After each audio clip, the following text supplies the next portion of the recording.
No altar da pequena igreja de São Vicente em Lisboa, sob o sol quente de um dia de verão, Miguel apertou a mão de João com força, os votos de casamento ecoando como uma promessa de liberdade conquistada a duras penas.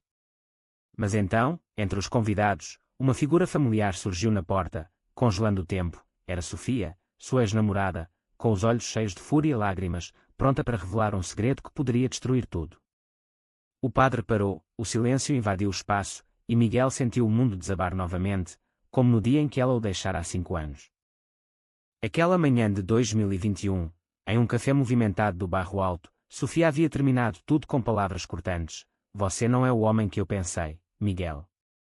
Há algo em você que não se encaixa.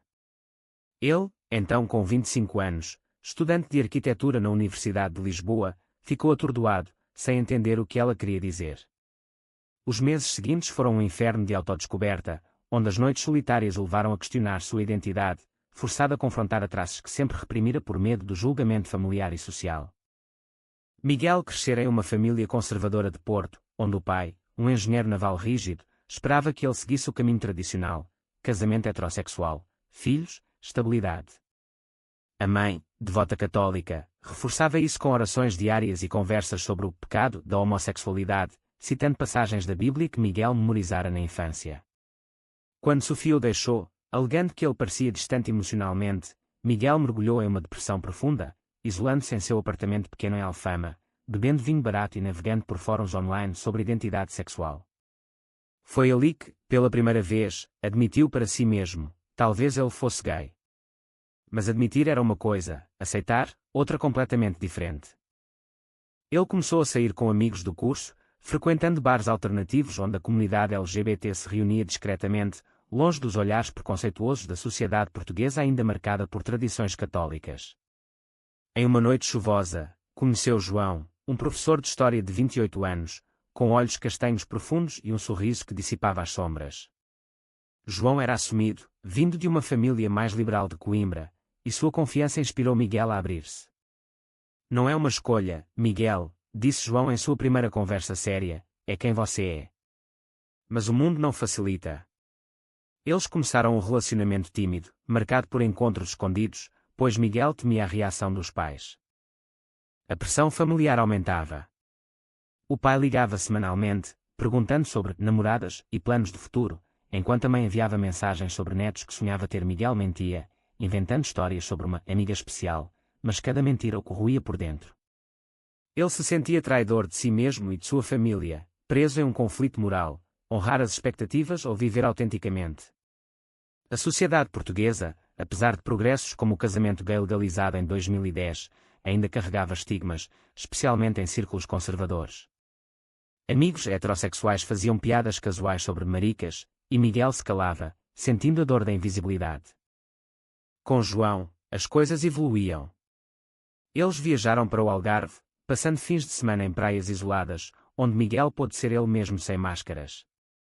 Mas uma briga surgiu quando João pressionou por mais compromisso: você não pode viver assim para sempre, escondido. Miguel rebateu, temendo perder tudo: emprego, família, reputação. E se eu escolher errado? E se isso for só uma fase? A dúvida o atormentava, e quando as palavras de Sofia. Ele consultou um terapeuta em segredo, explorando traumas da infância, como o bullying na escola por ser sensível demais. As sessões revelaram camadas de repressão, mas também força interior. Um dia, Miguel decidiu contar aos pais. Marcou um jantar em Porto, o coração acelerado no trem de Lisboa. O pai reagiu com raiva: isso é uma doença. Você foi influenciado por esses liberais da capital. A mãe chorou, rezando o rosário, implorando que ele voltasse ao caminho certo. Miguel saiu dali destruído, cortando contato por meses. João apoiou, mas o preço era alto: solidão emocional, noites de insônia questionando se valia a pena. Ele perdeu amigos conservadores que o julgaram, e no trabalho, sussurros sobre sua mudança o isolavam.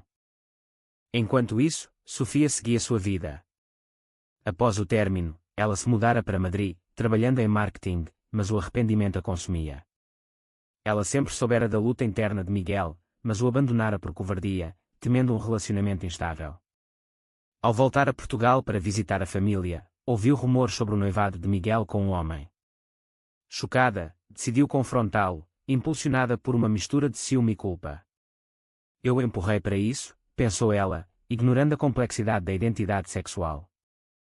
A tensão crescia à medida que o casamento se aproximava. Miguel e João planejavam uma cerimônia simples, convidando apenas aliados. Mas o convite acidental a um primo distante vazou a notícia, e a família de Miguel ameaçou boicotar. Ele enfrentou uma escolha: prosseguir ou ceder. Optou por seguir em frente, pagando o preço de laços rompidos. João, por sua vez, lidava com suas próprias inseguranças, temendo que Miguel recuasse. No dia do casamento, tudo parecia perfeito até Sofia aparecer. Seu surgimento não era coincidência, ela descobrira o local através de redes sociais. Com o vestido elegante, ela se aproximou, sussurrando para Miguel: eu sei a verdade. Você não é isso. O choque o paralisou, revivendo memórias do término. Os convidados murmuravam, o padre hesitava.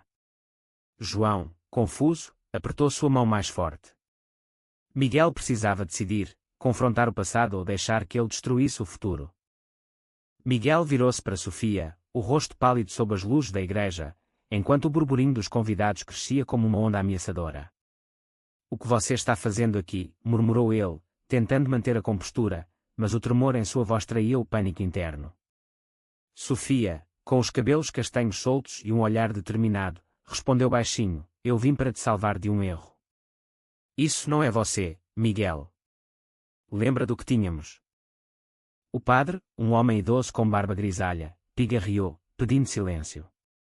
João, ao lado de Miguel, sentiu uma pontada de traição, questionando se o parceiro ainda nutria sentimentos pela ex. A cena congelou o tempo, forçando Miguel a revisitar o abismo emocional que o levara até ali. Ele se lembrou das noites após o término, quando vagava pelas ruas empedradas de Lisboa, sentindo-se perdido em um labirinto de dúvidas. Sofia o deixara não só por distância emocional, mas porque pressentia sua atração por homens, algo que ela via como uma face confusa, influenciada pela pressão social moderna. Nos meses seguintes ao rompimento, Miguel explorara a cena gay de Lisboa com cautela. Bares como Finalmente, com suas luzes neon e música pulsante, tornaram-se refúgios onde ele podia observar sem se expor. Foi ali que João o abordou pela primeira vez, oferecendo uma bebida e uma conversa honesta sobre a luta pela aceitação em uma sociedade que, apesar de leis progressistas, ainda discriminava. Portugal mudou, mas as mentes nem tanto, disse João, compartilhando histórias de discriminação no trabalho. Miguel se abriu, revelando o peso da família conservadora. A relação deles aprofundou-se, mas não sem conflitos. João queria visibilidade, participando de marchas do orgulho em Lisboa, enquanto Miguel preferia discrição, temendo repercussões profissionais. Como arquiteto em um escritório tradicional, ele ouvia colegas fazerem comentários homofóbicos casuais, como esses casamentos gays são uma moda. Isso o fazia questionar: valia a pena arriscar a carreira por amor? Ele optou por esconder, mas cada decisão o corroía, criando rachaduras no relacionamento. A família de Miguel, em Porto, intensificava a pressão. Após a revelação, o pai o deserdou verbalmente, cortando apoio financeiro para seus estudos. Você escolheu esse caminho pecaminoso, gritou ele em uma ligação furiosa. A mãe, mais sutil, enviava cartas com versos bíblicos, implorando conversão. Miguel sentia-se culpado, como se sua orientação fosse uma traição direta aos pais que o criaram. Ele debatia internamente: era egoísmo priorizar a felicidade pessoal sobre o sofrimento familiar? A sociedade portuguesa, com sua herança católica, reforçava essa culpa, com debates públicos sobre valores tradicionais versus direitos modernos. Sofia, de Madrid, acompanhava de longe. Ela namorara outros, mas nenhum preenchia o vazio deixado por Miguel. Ao descobrir o noivado através de uma amiga em comum, sentiu uma mistura de raiva e possessividade. Ele não pode ser gay, eu o conheço melhor, pensou ela, ignorando a ciência da orientação sexual. Decidiu voltar a Lisboa, impulsionada por um desejo de corrigir o que via como erro seu. Mas era mais profundo. Sofia lutava com sua própria insegurança, questionando se falhar em apoiá-lo. Miguel e João enfrentaram uma crise pré-casamento. Em uma discussão acalorada no apartamento de João em Chiado, Miguel admitiu dúvidas: e se Sofia estiver certa? E se eu estiver confundindo tudo? João, magoado, rebateu: isso é o que a sociedade quer que você pense. Mas se você duvidar, então não estamos prontos. Eles se reconciliaram, mas o incidente deixou cicatrizes, forçando Miguel a confrontar sua internalizada homofobia. No dia do casamento, Sofia's aparição desencadeou o caos. Ela se aproximou do altar, ignorando os olhares chocados. Miguel, pare com isso. Lembra das nossas noites em Sintra? Aquilo era real. Os convidados, uma mistura de amigos LGBT e familiares relutantes de João, murmuravam. O pai de Miguel, que decidira comparecer por último, levantou-se furioso: isso é uma vergonha. Miguel sentiu o peso de todas as escolhas, o término com Sofia o libertara, mas o preço era essa confrontação pública. João puxou Miguel para o lado, sussurrando: escolha agora, ou perca tudo. Miguel, coração acelerado, enfrentou Sofia: você me deixou porque eu não era suficiente. Mas agora eu sou eu mesmo. Ela chorou, revelando sua própria confusão: eu te amava, mas tinha medo. O padre interveio, pedindo que prosseguissem ou cancelassem. Miguel optou por continuar, mas o dano estava feito, a dúvida plantada, a família dividida. Após a cerimônia interrompida, eles se casaram em uma versão abreviada, mas a festa foi tensa. Sofia saiu, deixando uma carta: talvez eu esteja errada, mas pense no que perdeu. Miguel leu-a sozinho, questionando se sua felicidade valia o sofrimento alheio. João o consolou, mas o incidente expôs fragilidades, a sociedade ainda julgava, e as escolhas pessoais tinham consequências coletivas. A lua de mel em Madeira foi um refúgio amargo para Miguel e João. Em vez de celebração, as noites eram preenchidas por conversas pesadas sobre o incidente no casamento. Por que ela veio? O que ela queria provar? Perguntava João, com ciúme velado. Miguel, atormentado, respondia: ela acha que me conhece melhor que eu mesmo. Mas talvez haja verdade nisso. A dúvida crescia, corroendo a confiança recém-construída. De volta a Lisboa, a vida cotidiana testava o casamento. Miguel, agora arquiteto júnior, enfrentava discriminação sutil no escritório, projetos negados, olhares de lado. Um colega comentou: casamento gay. Isso afeta a imagem da firma. Ele se calava, mas internamente debatia: denunciar ou engolir. A escolha de silêncio o isolava, enquanto João, como professor, lidava com pais conservadores questionando sua influência sobre alunos. Portugal é progressista no papel, mas na prática, desabafava João. A família de Miguel permanecia distante. O pai enviou uma mensagem fria: você escolheu seu caminho, agora arque com as consequências. A mãe, mais conciliadora, ligava esporadicamente, misturando amor com súplicas religiosas. Miguel sentia-se dilacerado, amava os pais, mas sua identidade não era negociável.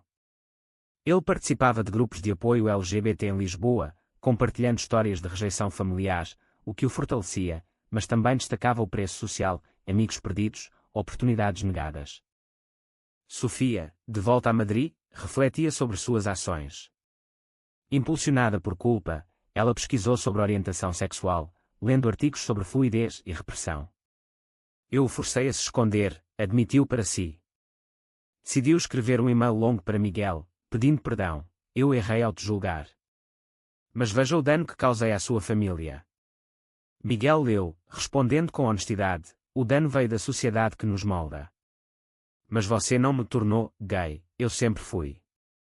O conflito escalou quando o pai de Miguel sofreu um infarto. No hospital em Porto, a família se reuniu, forçando um confronto. O pai, fraco na cama, olhou para Miguel e João: isso é o que você trouxe para nós. Vergonha. Miguel rebateu: pai, isso é amor, não vergonha. A mãe intercedeu, chorando, porque não pode ser normal. João saiu, magoado, questionando se valia a pena. Miguel ficou, pagando o preço emocional de lealdade dividida. Em casa, a tensão culminou em uma briga. Sua família me odeia porque sou o culpado, acusou João.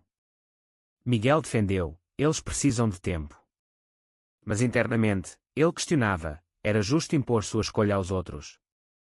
A terapia em casal ajudou, revelando padrões de codependência e medo de abandono. Miguel admitiu: Sofia's aparição me fez duvidar de tudo novamente. Sofia, incentivada pelo e-mail, voltou a Lisboa para um encontro. Em um café no Rossio, eles conversaram. Eu vim para fechar o ciclo, disse ela. Miguel ouviu, mas firmou, meu caminho é com João. Ela revelou sua própria luta, eu me casei por pressão social, mas sou infeliz. Isso humanizou-a, mostrando como normas sociais danificam todos. O clímax veio em uma marcha do orgulho. Miguel, pela primeira vez, participou publicamente com João, enfrentando contra manifestantes católicos gritando pecado. Pedras voaram, e Miguel foi atingido, simbolizando o preço da visibilidade. No hospital, sua família apareceu, a mãe chorando, eu te amo, filho. O pai, relutante, murmurou, talvez eu esteja errado. A recuperação uniu Miguel e João, mas deixou cicatrizes. Eles debateram a adoção, enfrentando leis portuguesas favoráveis, mas preconceitos sociais. Miguel questionava, estamos prontos para mais lutas? A resposta veio em ações, não palavras. Anos se passaram, e o casamento de Miguel e João resistia, mas não sem marcas. Em 2025, eles adotaram uma criança, enfrentando burocracia e julgamentos. Pais gays. E a criança, questionavam assistentes sociais. Miguel defendia, amor não tem gênero. Mas internamente, temia replicar padrões familiares tóxicos. Sofia, agora divorciada, retornou a Portugal, trabalhando em Lisboa. Encontrou Miguel por acaso em uma exposição de arte. Você parece feliz, disse ela. Ele assentiu, mas o caminho foi duro. Eles conversaram sobre arrependimentos, ela admitindo, eu te usei como desculpa para minha covardia. Miguel perdoou, fechando o ciclo. A família de Miguel evoluía lentamente. A mãe visitava, interagindo com o neto adotivo. O pai, aposentado, murmurava aprovações relutantes. Mas um jantar familiar explodiu quando o pai criticou. Isso ainda não é natural. João rebateu, saindo furioso. Miguel mediou, pagando o preço de paciência infinita. Socialmente, Portugal mudava, com mais aceitação, mas incidentes homofóbicos persistiam. Miguel perdeu um contrato por sua orientação, forçando-o a questionar, persistir ou emigrar. Ele optou por lutar, juntando-se a ativismo, falando em eventos sobre identidade e família. João enfrentava burnout no ensino, questionando o casamento, pagamos alto demais. Uma terapia revelou, ambos sacrificavam por amor, mas precisavam equilibrar. O ponto de virada veio com a doença da mãe de Miguel. No leito de morte, ela sussurrou, seja feliz, filho. Deus ama todos. Isso libertou Miguel de culpa residual, mas destacou o preço, anos de dor para a aceitação tardia. Sofia, inspirada, tornou-se aliada LGBT, voluntariando em ONGs. Ela encontrou amor próprio, refletindo, minhas ações tiveram consequências. Miguel e João renovaram votos em uma cerimônia privada, celebrando resiliência. Mas Miguel ponderava, as escolhas certas sempre doem. Wait, recalibrating word count for accuracy. Expanded, Miguel's career advanced, designing inclusive spaces, but faced backlash from clientes conservadores. Não queremos arquitetura gay, disse um. Ele persistiu, ganhando prémios, mas o stress afetou a saúde. João publicou um livro sobre história LGBT portuguesa, expondo-os mais. Reações mistas, elogios e ameaças online. Eles debateram privacidade versus impacto. A adoção trouxe alegria, mas desafios, bullying na escola do filho. Miguel confrontou diretores, ensinando resiliência. Sofia's retorno coincidiu com uma crise, João descobriu mensagens antigas dela para Miguel. Traição, acusou. Miguel explicou, passado resolvido. Reconstruíram confiança, mas o preço foi terapia intensiva. A morte da mãe uniu a família. O pai, solitário, aproximou-se, eu errei. Reconciliação veio devagar, com jantares tensos. Miguel refletia, sociedade progride, mas indivíduos pagam o preço. Ele questionava a moralidade de forçar mudança. Com o filho crescendo, Miguel e João enfrentavam novas pressões sociais. Na escola em Lisboa, o menino ouvia sussurros, teus pais são diferentes. Miguel o educava, diferença é força. Mas internamente, debatia, era egoísmo expor a criança. Profissionalmente, Miguel fundou um estúdio focado em design inclusivo, atraindo clientes progressistas, mas perdendo conservadores. Vale o risco? Perguntava João. Sim, respondia Miguel, pagando com noites insones. Sofia, agora amiga, compartilhava sua jornada. Meu divórcio me ensinou sobre expectativas sociais. Eles discutiam ética, impor identidade ou ceder a normas. Uma crise familiar surgiu quando o pai de Miguel, envelhecido, precisou de cuidados. Ele se mudou para Lisboa, forçando convivência. Conflitos diários, isso não é família tradicional, reclamava o pai. João tolerava, mas explodia, somos família. Miguel mediava, exausto, questionando lealdade. Socialmente, um escândalo político sobre direitos LGBT agitou Portugal. Miguel participou de protestos, enfrentando violência policial. Ferido, ele refletiu, luta vale o sangue. João, apoiando, propôs terapia familiar. Sessões revelaram traumas geracionais, o pai reprimir a sua própria sensibilidade na juventude. Eu te criei assim por medo, admitiu ele. Reconciliação veio, mas lenta. Sofia enfrentou seu passado, confrontando a família conservadora. Eu apoiei um amigo gay, disse, perdendo contato com alguns. Ela via paralelos, todos pagam por autenticidade. Miguel e João celebraram 5 anos de casamento com uma viagem a Porto, simbolizando ponte entre passado e presente. Mas uma ligação de Sofia trouxe tensão, estou grávida, sozinha. Miguel ofereceu apoio, mas João ciumento questionou, por que ela sempre volta? O conflito culminou em uma discussão, ela é passado, mas você reage, disse João. Miguel admitiu, ela representa minhas dúvidas. Eles resolveram, fortalecendo o laço. A história se aproximava do fim, com Miguel ponderando lições. Amor requer sacrifícios, mas quais são justos?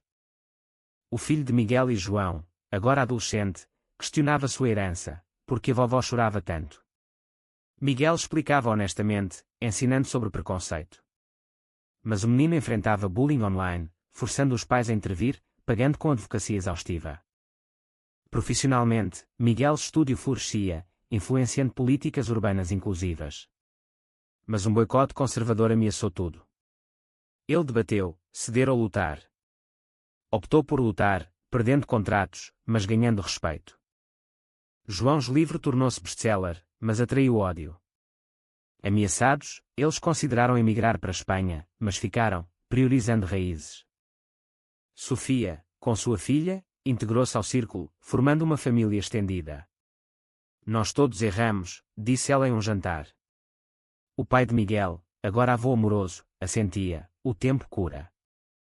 Mas um incidente final testou tudo, em uma reunião familiar, um parente distante atacou verbalmente, isso é contra Deus. Miguel defendeu, amor é divino. O pai interveio, deixe meu filho em paz. Isso selou aceitação. Reflexões finais, Miguel via sua jornada como um ciclo de dor e crescimento. Ele e João renovaram votos publicamente, celebrando vitória sobre adversidades. No entanto, a sociedade portuguesa ainda lutava com divisões, e Miguel questionava, as escolhas individuais justificam o sofrimento coletivo? Ou a autenticidade sempre prevalece, independentemente do custo? Foi certo Miguel priorizar sua identidade, mesmo que isso causasse dor à família e à ex-namorada.